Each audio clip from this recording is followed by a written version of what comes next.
No segundo episódio especial do Mês da Mulher, minha convidada é uma mulher que viveu no meio político sob diversos pontos de vista. Foi a segunda mulher catarinense a assumir vaga no Senado Federal no final dos anos 90, quando a política ainda era um terreno muito mais ocupado por homens do que por mulheres. Foi esposa do prefeito Altair Guide e é mãe do deputado federal Ricardo Guide. Esse é o Ninguém Morre de Tédio, podcast da Maga, um produto da Som Maior Comunicação, que está disponível em nosso canal no YouTube e no Spotify. Na produção e apresentação, eu, Maga Estopassoli. A direção é de Arthur Lessa.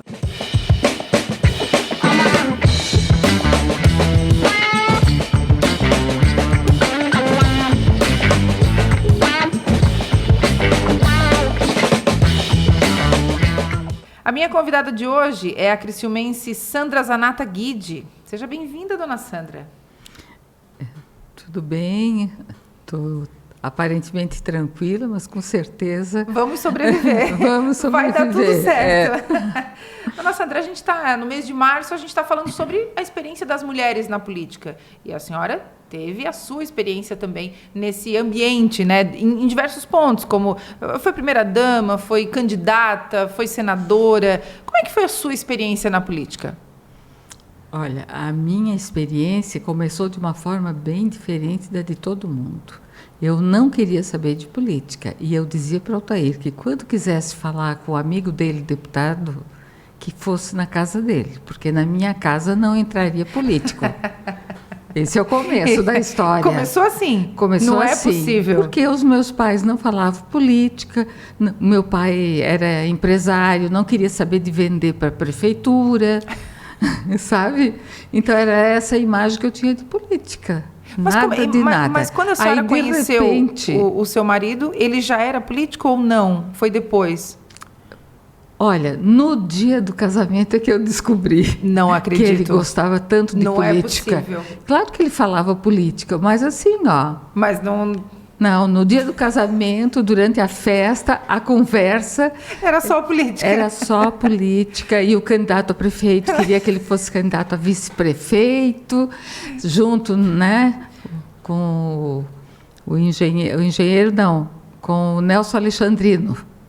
Era essa a ideia do dia da festa do meu casamento. Porque aí não tinha mais como voltar atrás, né?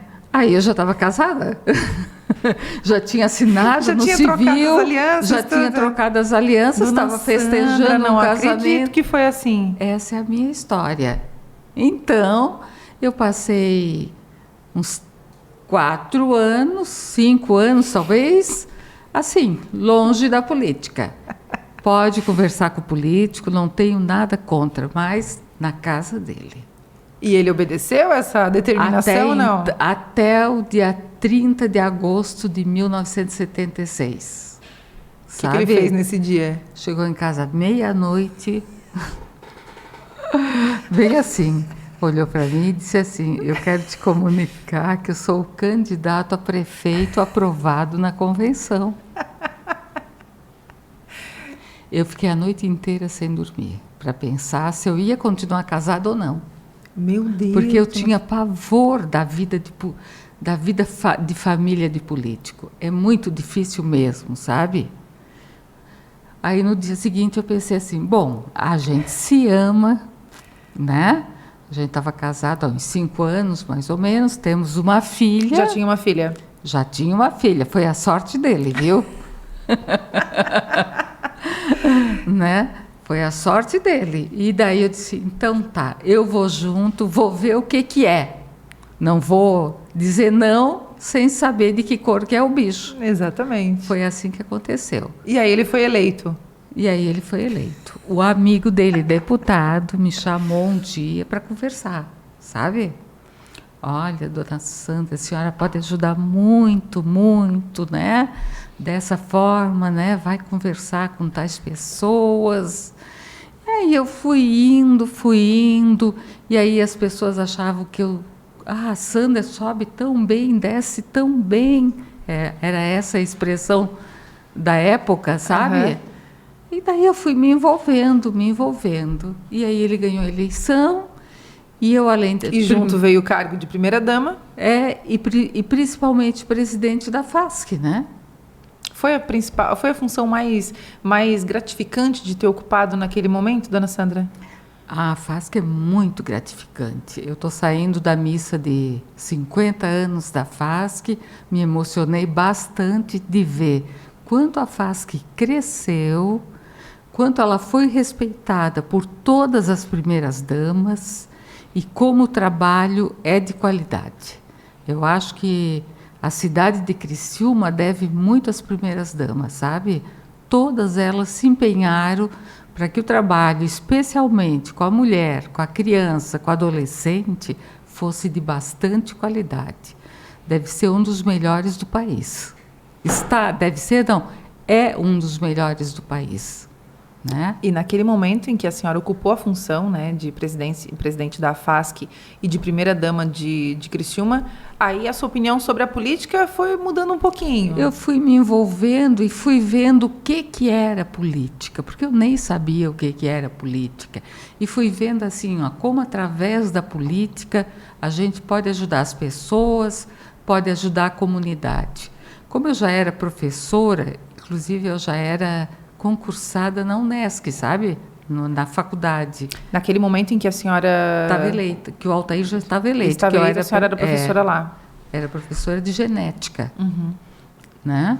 Então, eu fui vendo, eu já tinha, assim, um sonho de ver crianças na escola.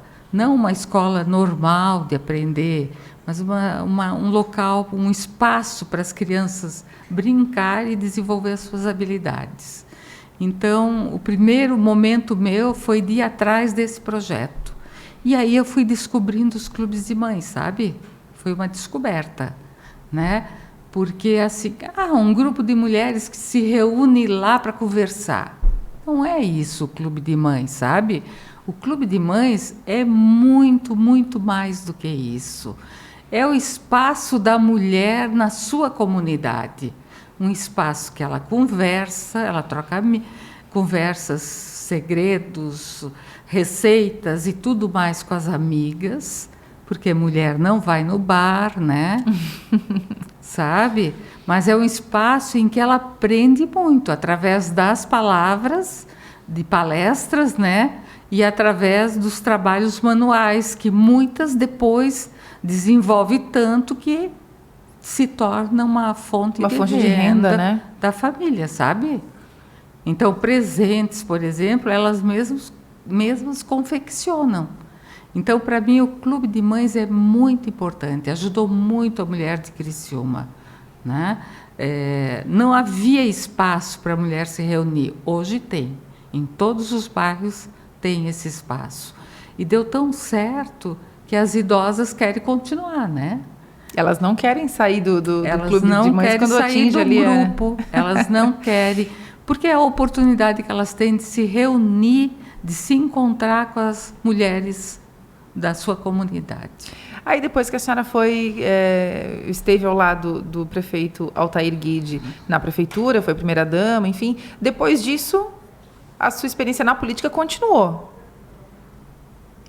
Então, em 1989, antes disso, o Altair já estava eleito, já tinha sido eleito deputado estadual e já era prefeito de novo.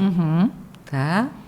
Então, e aí a senhora nunca mais proibiu ele de falar de política, de voltar para a política. Muito pelo contrário. Hoje eu acho política fundamental. Eu sou fã número 1 da política, porque, como diz a tua camiseta, tudo é política, viu? Né? Então, em 88, foi ano de eleição para governador, para deputado federal, deputado estadual. Não, sei lá, agora não lembro direito a data, sabe? Porque teve uma diferença ali naquela transição de governos militares para governos civis, né? Então, eles me convidaram o partido me convidou para ser suplente do Senado do Espiridião Amin. A senhora foi suplente do Espiridião Amin, senador Espiridião Amin. Quero dizer que, de novo, eu disse não. Isso, a primeira reação minha foi essa. Não, eu não vou entrar nesse campo. Mas tanto o ex-governador Klein Bin como o atual senador Espiridião insistiram, né? E eu acabei aceitando. E aí tive 2 oportunidades de ir para o Senado, que foram assim... Como é que foi aquela experiência, dona Sandra? É uma experiência que só quem vai entende como é importante o Senado da República. Só quem vai lá. Uma vez eu conversei sobre isso com o ex-senador Geraldo Altoff de Tubarão. E ele ia assumir, né? Ele era suplente do Klein Bin. Ele ia assumir também. E eu disse para ele, tu vai ver como tu não imagina o que é o Senado da República. E é essa a sensação. Cada dia é uma surpresa, cada dia é uma novidade. E tu vê assim, ó, de que maneira a política no país é feita a nível de governo federal. O senador tem acesso ao presidente, o senador tem acesso a todos os ministérios, a hora que quer. Ele tem acesso a todos os órgãos importantes, né? Instituições importantes, bancos, Banco Central, Banco do Brasil, entre outros, né? Enfim, todas as instituições. Então, ele é uma pessoa que ele está ali com as condições de bem servir à comunidade.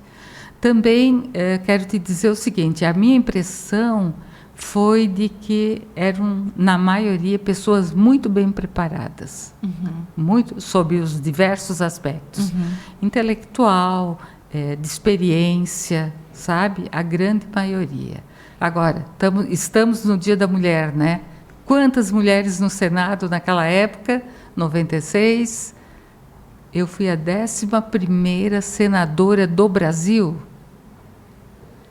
Maga, 11ª senadora do Brasil. Caramba, dona Sandra. É isso. Depois disso, a partir do ano 2000, é que mais mulheres foram para o Senado, mas não era a tradição. Era majoritariamente ocupado por homens. Majoritariamente. E lá dentro do Senado, comigo, tinha uma senadora do Rio Grande do Sul, tinha uma senadora de Roraima, tinha a Marina Silva, tinha uma senadora de Espírito Santo e uma de Minas Gerais.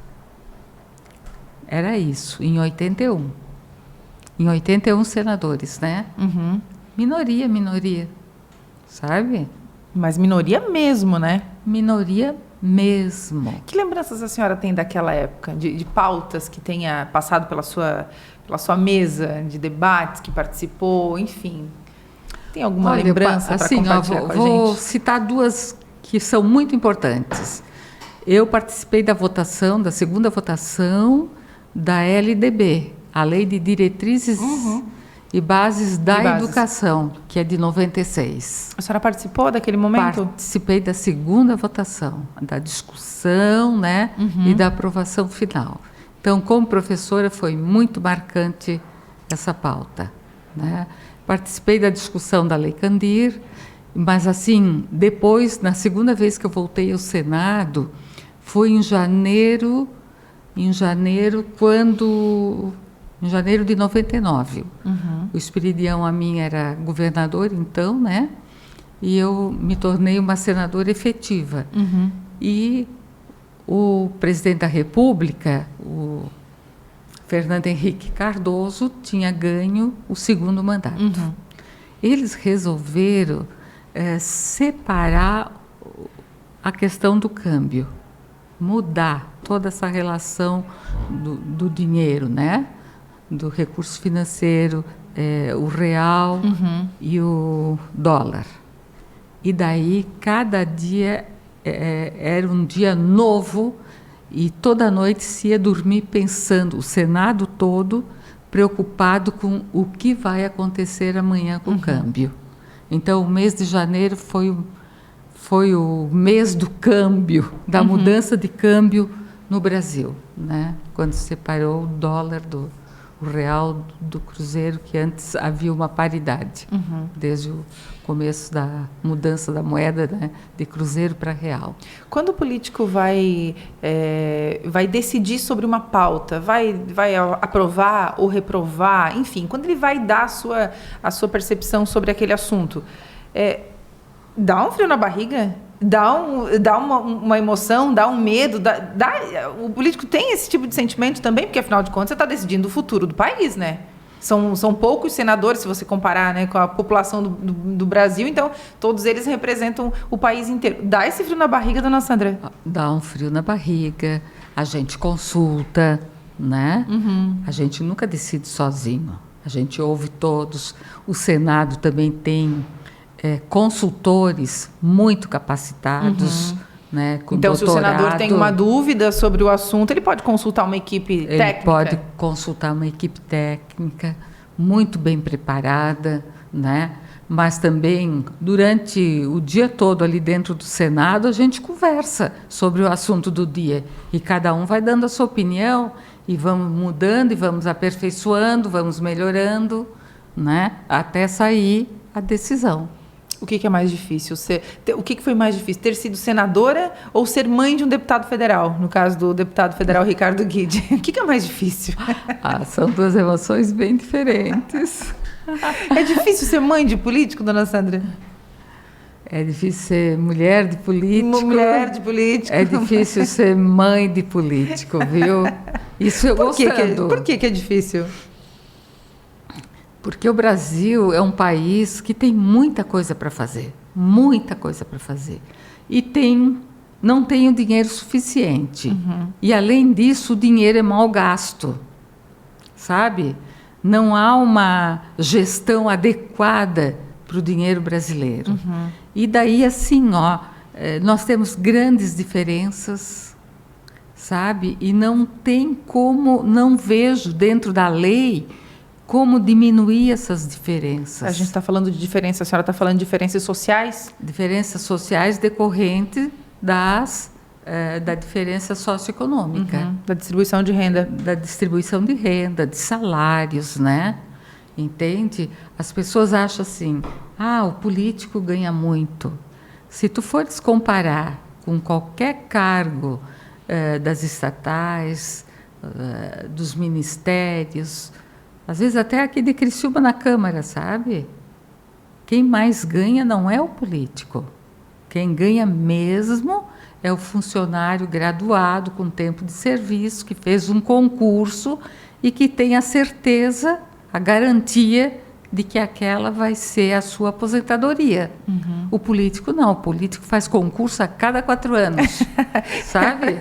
É um concurseiro de a cada 4 anos, né? E assim, e mesmo com experiência, por exemplo, a eleição passada, para mim, foi uma eleição muito difícil. Eu ia perguntar sobre isso. Como é que foi a sua experiência na última eleição que a senhora concorreu a deputada estadual? Foi que o Ricardo concorreu? Não, que a senhora concorreu. Eu não concorri a deputada estadual. Eu fui convidada, mas eu não quis. Eu já concorri a vereadora. Isso. Eu fui... Me confundi, então. Me confundi. Ou eu não escutei bem, viu, Maga? Não, eu me confundi. Então, a senhora foi convidada, mas não chegou a concorrer. Mas eu fui candidata a vereadora. Tá. Que talvez fosse uma coisa que eu fosse gostar muito de ser vereadora. Porque eu poderia ter um trabalho mais junto à comunidade, né? Aí eu me dedicaria mais à comunidade do que eu me dedico, sabe? Eu fui muito bem votada, sou muito feliz com os votos que eu levei, mas em função da questão do partido, né? Eu fui bem votada, mas acabou não entrando. E mais votada que pelo menos 5 vereadores que se elegeram, mas não me elegi. E a eleição que a senhora disse que foi muito difícil foi a do seu filho, então? Foi a última eleição do Ricardo para deputado federal.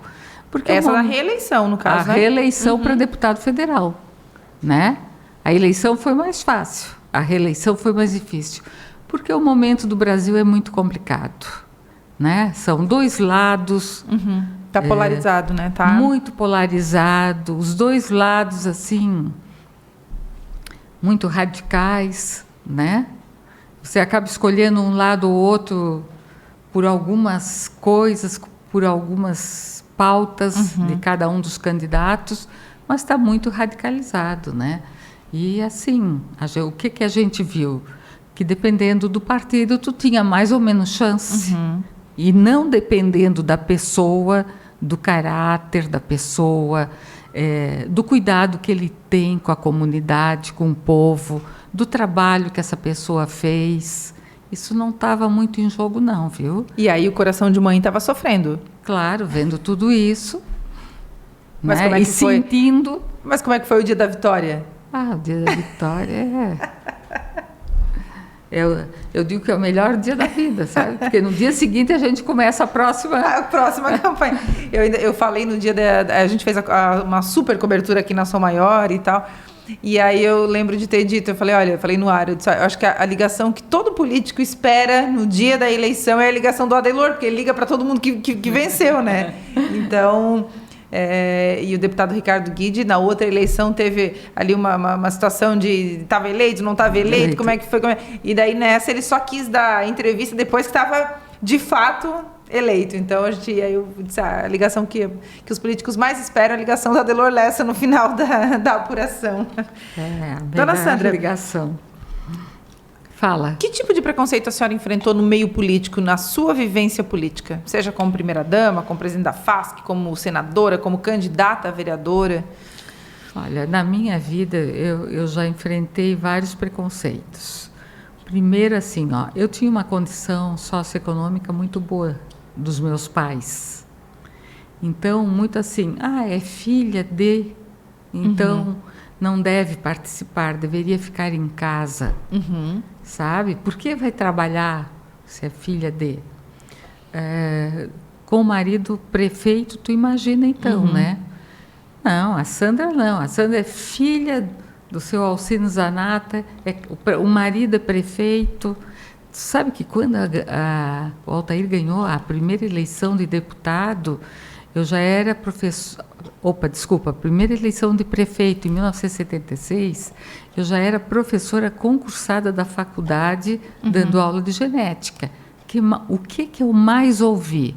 Agora tu não precisa mais ir trabalhar. Como se trabalhar fosse uma coisa que a pessoa não quisesse fazer. Como engenheiro do Estado, ele tinha um salário melhor que o de prefeito.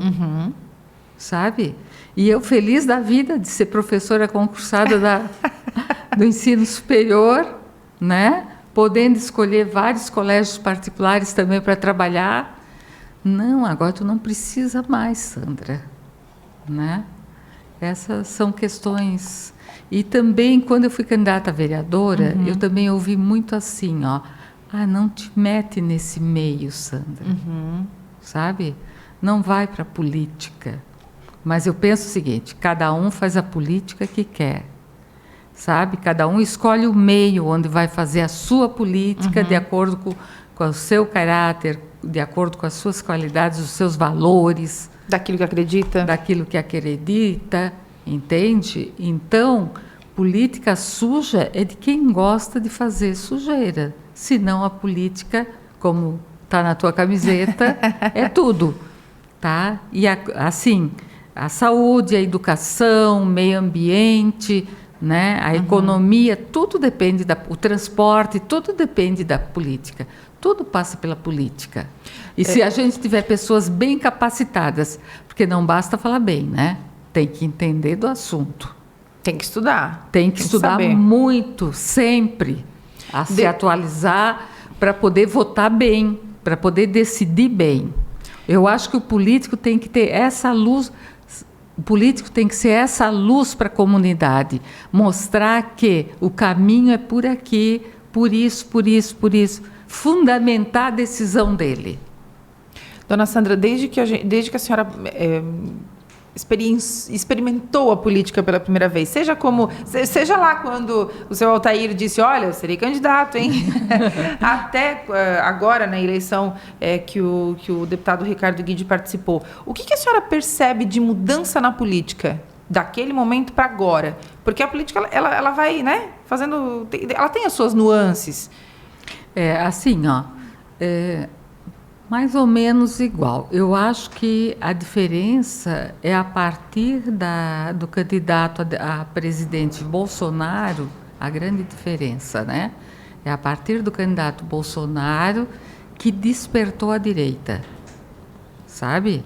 Então, a direita passou a ter voz, que antes não tinha, sabe? Não tinha. E eu como professora, sempre olhei os olhos dos alunos, e a minha leitura das pessoas é nos olhos. Então, eu sempre olhei os eleitores, os amigos, pelos olhos, sempre leio eles pelos olhos, porque política ninguém falava nunca, ninguém diz, né? Era um assunto mais... Agora não, agora, né, nesses 4 anos a gente viu a direita também falando, e bastante, né? Tá? Dona Sandra, essa é a novidade. A gente fala, já que a gente está falando de política, de direito, enfim, e de prefeitura de Criciúma, eu vou chegar num assunto que a gente já vem falando aqui na Rádio Som Maior. A senhora acha que será mãe de prefeito agora, já que foi esposa de prefeito? Será que será mãe de prefeito?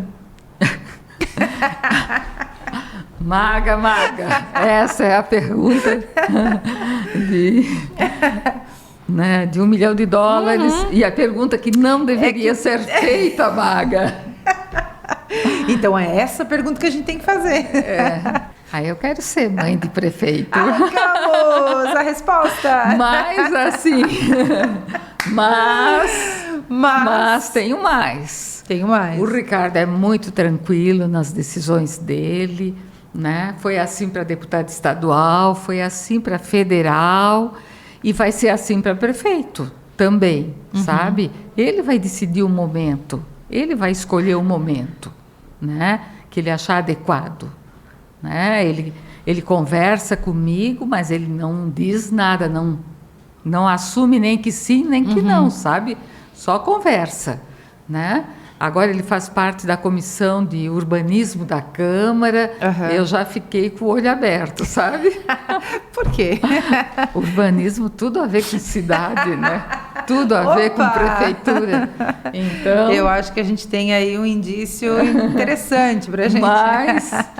Mas assim, ó, eu tenho certeza, eu conheço bem ele, né? Com a tranquilidade dele, ele vai ver o momento adequado para ser candidato a prefeito. Ele consulta a senhora para as decisões? Ele compartilha as angústias com a senhora? Não tem aquela expressão francesa, en passant?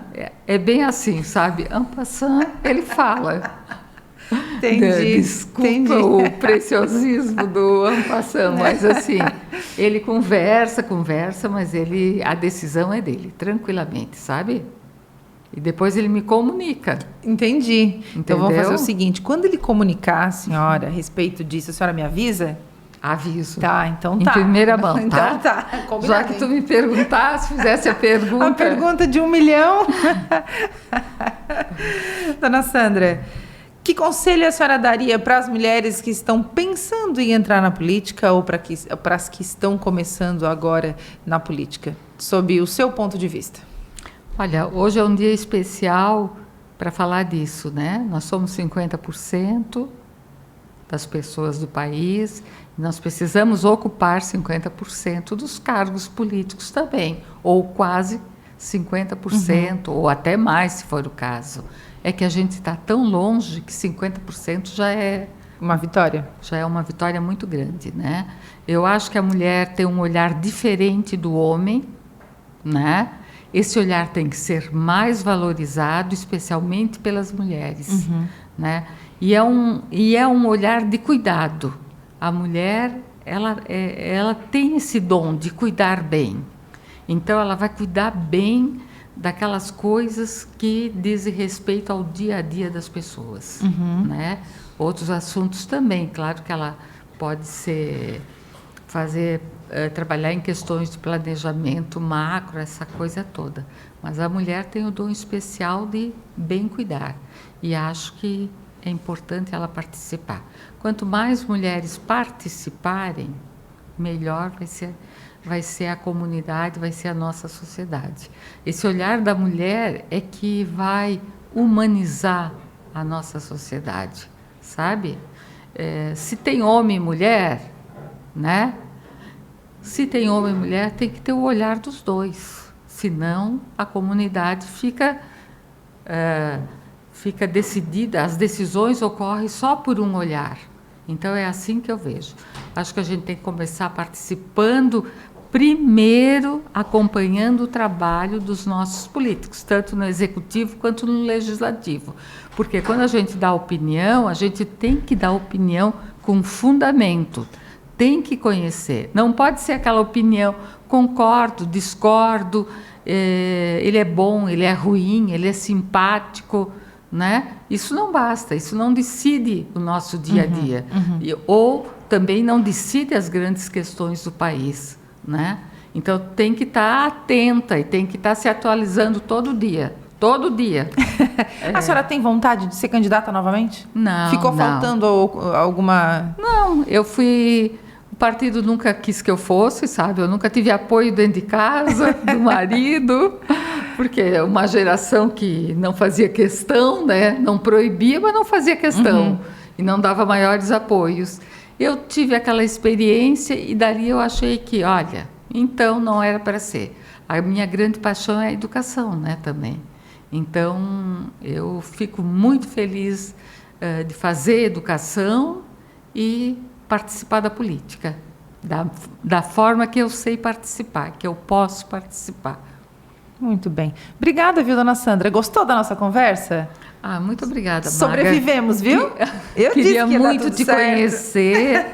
Já ouvi falar muito de ti, te leio, né? Muito elogiada. Acho importantíssimo uma mulher na política, falando de política, dando opinião sobre política. Olha, Dia da Mulher, parabéns, viu? Muito obrigada. Fico muito feliz de tu seres uma jornalista da área de política. Muito obrigada. Para que eu vou chorar, hein? Mas muito obrigada, viu? Mesmo, de verdade. E muito obrigada pelo convite. Eu que agradeço. As portas ficam abertas, o meu WhatsApp também, para a gente receber informações aí sobre um certo possível candidato a prefeito de Criciúma. Esse é o Ninguém Morre de Tédio, em mais um episódio especial agora de março, que vai conversar com mulheres que têm uma trajetória na política de Santa Catarina. Eu fico por aqui, na semana que vem a gente está de volta. Até lá!